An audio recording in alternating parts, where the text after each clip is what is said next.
his Shabana's favorite friends, and I remember that at the time I was becoming friends with Shabana, you were always there at Janki Kutir, often chatting with Kaifi Saab. And my favorite memories and images are that Kaifi Saab would be in the garden, saying something in his very soft voice, and then Mahesh would sit across him. Slowly his eyes will start twinkling, he will raise his hands up and rest it behind his head, and then in between he will steal glances with Shabana because they both were understanding something, of course, which I was not. What fascinated you with Kaifi Saab? And you were always listening to him very intently every time you came home. Behind that personality of a poet, there was an essence which was embedded there. It was much more than the poet that the world called him. I'm not comfortable with this word called the poet. You cannot just call him a poet. He was a mystic for me. There was a kind of a roaring silence that I heard in him. Whenever I was around him, I could feel that kind of a silence that engulfed me, and he could absorb my noise. My restlessness was something that he embraced, and he gave me the most, the attention is the most generous gift that your human being can give to another human being. When you are down there struggling and looking for a place in the sun, he had those eyes, he had that generosity to see in me something which the world could not see or did not want to see or did not have the ability to see. He had the silence because he was not full of himself. He was looking at life. He was drinking from the wells of tomorrow. And I represented that to him. And whenever I walked in, he smiled. He saw what I could detect him in Pritish's translation. Wherever he saw a spark of rebellion, wherever he saw audacity, he saw with audacity vulnerability also, because he could feel that this person who's being audacious is being very vulnerable. He'll be trampled upon, he'll be spat upon. And his hands reached out to protect me. And for me, that was Kaifi Saab. For me, the defining image of Kaifi Saab is when the history of this nation changed post the Babri Masjid demolition. He was in Janki Kutir one evening, and I was worried about him. And I remember going there to see him. He was there in the lawns.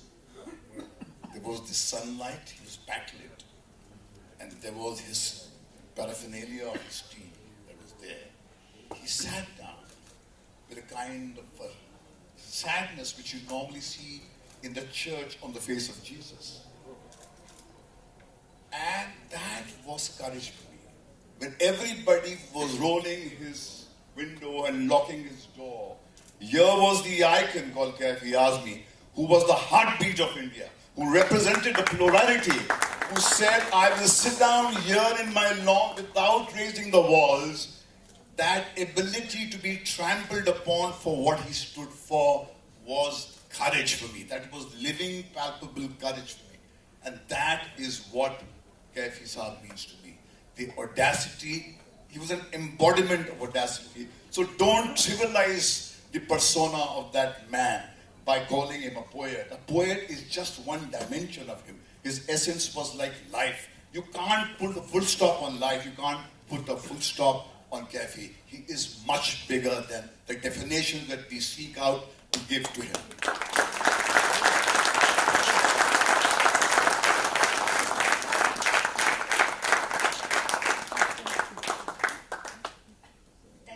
Absolutely fantastic. I'm speechless because, as always, Mahesh, every time one meets you, you fill us with so much passion.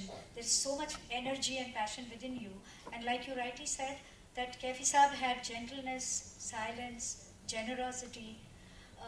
I used to feel that affection is such a wonderful thing because it makes no intellectual discrimination. I didn't understand Urdu poetry. I was not anywhere. But I would be sitting there and he would be reciting his poem and I would not understand and look quite dumb. And then he would try to explain. Then when he failed with his thing, then he looked at Shabana or then Javed Saab and then they explained it. So one understood. And now the thing is, the legacy has been carried forward. with Javed Saab, so many times he explains something to us we don't understand, then he brings himself so much lower to make us understand. So my focus is now on Javed Saab. You know, I find it very interesting, Javed Saab, that when you came to Bombay to make your career in cinema, Kaifi Saab must have been an important lyricist by then. You have watched him on the sidelines, then you were a struggling writer, you were a successful writer. You knew him as a poet because your father is also a poet. And then you get married to her, Shabana. So your relationship has gone through so many changes. I would like to know about the phases. I never had the opportunity to ask, though I always wanted to know. You know, quite often people ask me, when did you meet Kaifi Saab for the first time? I don't remember that. I have no memory of it. Like I don't have any memory when I met my father or my mother for the first time, or say Sahir Saab, or Krishan Chand, or Madhuru, or Ismat Chugta. I have no memory when I met them for the first time. Actually, I think I met them when I couldn't even remember. I didn't know who they were. I was born, fortunate enough to be born in that clan. And I knew them from ever. My first vague memory, that I must be 4 years old or 5, is that I had come to Bombay with my mother. We were staying somewhere in Ismat Appa's house, and then we visited Kaifi Saab's house. That time Kaifi Saab was there, but not there, but even at the age of 4, I knew it is Kaifi Saab's house. And I remembered the house, the detail, where the bed was, where the paintings were, where was the table, where was the kitchen, and so on. So when I described that house to Shaukat Appa, and she gave me the dates, so I was around 4. But I had a memory. It means at the age of 4, I knew Kaifi Saab is someone important. Then obviously one knew him through his poetry, like one learned about Krishnji through his short stories and novels. Then I came to Bombay, and in Bombay, like any normal son, I didn't have good relations with my father. So I was on my own, and they were my father's friends. So I had to keep in my own little mind when I was 19, 20, that my dignity did not allow me to go to any one of them and say, I am so-and-so's son. And they were seeing me after so many years that they wouldn't recognize me. So I was working with Kamal Saab as an assistant director at a salary of 50 rupees per month. So sometimes he used to give me letters, giving the detail that what kind of a song he wants, what is the detail of the situation. So Kaifi Saab was writing songs for Kamal Saab. So that was Akita. So I would go to the house, hand over that letter, but would never tell them who I am. Because, that was my idea of self-respect. But then I started getting some work, and I saw He Raja, and then Garam Hawa. Those films influenced me so much. Although I remembered his poetry, I knew Kaifi Saab as a poet, as a person, but in spite of that, these were two things which pushed me so hard towards him. So I started meeting him. And I went, introduced myself, and then I developed an individual relation with him. I had started writing poetry. I started writing poetry at an age where generally people stop writing poetry. Because I didn't want to sit on that baap ki dukaan. तो इसलिए नहीं लिखी थी. तो ultimately लिखने लगे. So there were very few people who knew I write poetry, because I was a closet poet for quite some time. So I would recite this poetry to Rahi Sahab, my very close associate, senior, but a friend, Yash Chopra, and Kaifi Sahab, and Dharamveer Bharti. So Kaifi Sahab encouraged me a lot, never corrected me. In a very subtle manner, sometimes he used to give me an advice or point out things that you think about it. He won't say that this is wrong and change it this way. And he gave me a very good example. He said that if you don't become full of yourself, if you don't get satisfied with yourself as a poet, and keep learning and keep trying, the plant will keep on growing on its own.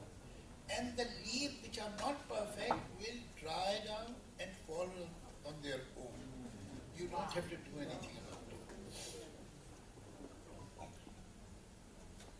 One thing that I would like to mention about Kaifi Sahab, this is something that perhaps everybody knows, but then too I always say, and I will repeat it, that generally it is believed, and rightly so, that there is a lot of difference between the karni and kasani of the poets. And it's totally understandable. I have nothing against that. Because their kathani is so good that it is not possible to turn it into karni. It's very difficult. But here was a person who had no contradiction between his belief as a poet and his value system as a person. If he wrote about women empowerment, this idea did not stop at the door of his house. If he wrote about secularism, it was not a slogan for him, but a way of life. If he wrote about the farmers and workers, he worked among them, he lived among them. And I had only one expression, however humble it is, was my poetry. So now instead of talking, I would like to recite a poem in which I have tried to express what I have seen or what I have felt about it. Irshad. Irshad. I'm very impressed. So this is the fourth word she knows.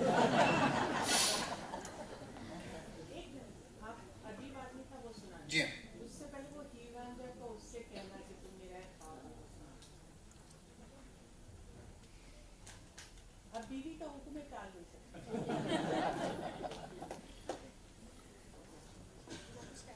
नहीं ठीक है.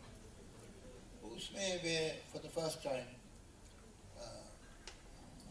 he sends a message to Raja sends a message to the whole film was in poetry.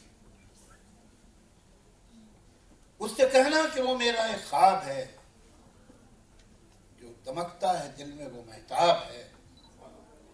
उससे कहना कि गेहूं के खेतों का रंग तिल मिलाती हुई तितलियों की उमंग. उससे कहना कि झूलों की शहनाइयां और रंगी दुपट्टों की अंगड़ाइयां. उससे कहना कि चक्की के बाटों का राग लड़खड़ाती जवानी मचलता सुहाग. उससे कहना कि दुल्हन के काजल की प्यास पहले बोसे की गर्म और ठंडी मिठास. इतनी रंगीनियों को जो यकजा किया हीर कुदरत ने तब तुझको पैदा किया.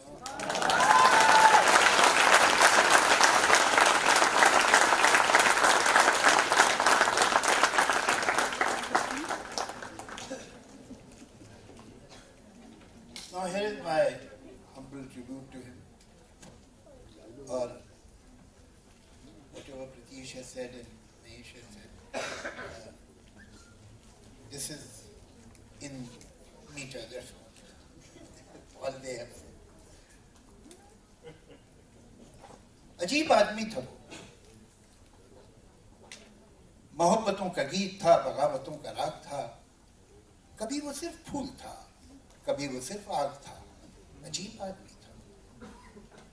वो मुफलिसों से कहता था कि दिन बदल भी सकते हैं. वो जाबिरों से कहता था तुम्हारे सर पे सोने के जो ताज हैं कभी पिघल भी सकते हैं. वो बंदिशों से कहता था मैं तुमको तोड़ सकता हूं. सहूलतों से कहता था मैं तुमको छोड़ सकता हूं. हवाओं से वो कहता था मैं तुमको मोड़ सकता हूं. वो ख्वाब से ये कहता था कि तुझको सच करूंगा. वारजू से कहता था मैं तेरा हम सफर हूं, तेरे साथ ही चलूंगा मैं. तू चाहे जितनी दूर बना ले अपनी मंजिलें, कभी नहीं थकूंगा मैं. वो जिंदगी से कहता था कि तुझको मैं सजाऊंगा. तू मुझसे चांद मांग ले, मैं चांद लेके आऊंगा. वो आदमी से कहता था कि आदमी से प्यार कर. उछल रही है ये जमीन, कुछ इसका अब सिंगार कर. अजीब आदमी था वो. वो जिंदगी के सारे गम तमाम दुख, हर एक सितम से कहता था मैं तुमसे जीत जाऊंगा, कि तुमको तो मिटा ही देगा एक रोज आदमी, भुला ही देगा ये जहां। मेरी अलग है दास्तां, वो आंखें जिनमें ख्वाब है, वो दिल है जिनमें धड़कने, वो बाजू जिनमें है सकत, वो होंठ जिन पे लफ्ज है। रहूंगा उनके दरमियान कि जब मैं बीत जाऊंगा। अजीब आदमी था।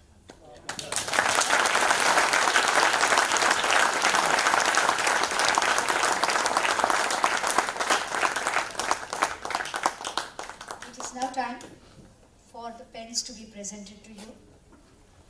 So will you rise, guys? Shabana, Azmi, Tanvi, Azmi, please come on the stage.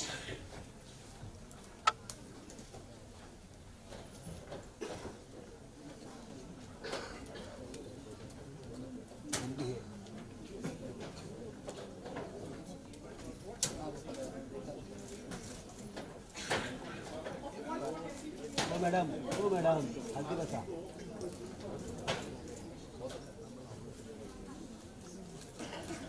Where are the pens? Come.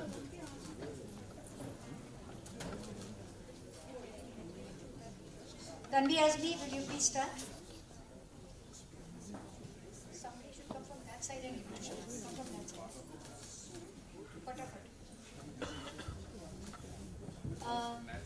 Tanvi, Azmi, please come here.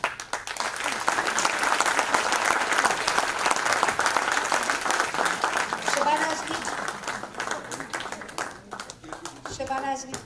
ये जो दिखाना चाहिए वो क्या गलत गलत चीजें दिखा रहे हैं। ये है वो पेन जो कैफी साहब के नाम पर art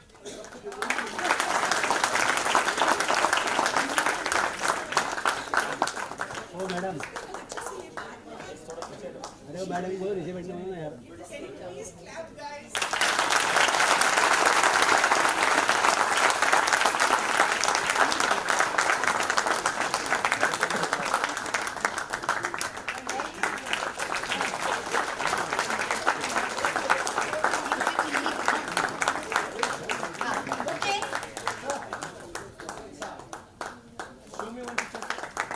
There are more participants, there are more recipients, so they have to leave the stage. Mr. Aktar, you can look at the pen at home. May I now invite my favorite filmmaker, Sham Benegal, my favorite maestro, Zakir Hussain, and Naresh Goyal is not here, but Meeta Goyal, actually we love ओ madam, Naresh Goyal. सुनने नहीं आ रहा है कि एक ही photo आएगी ना आपकी एक ही फोटो आएगी ना। Just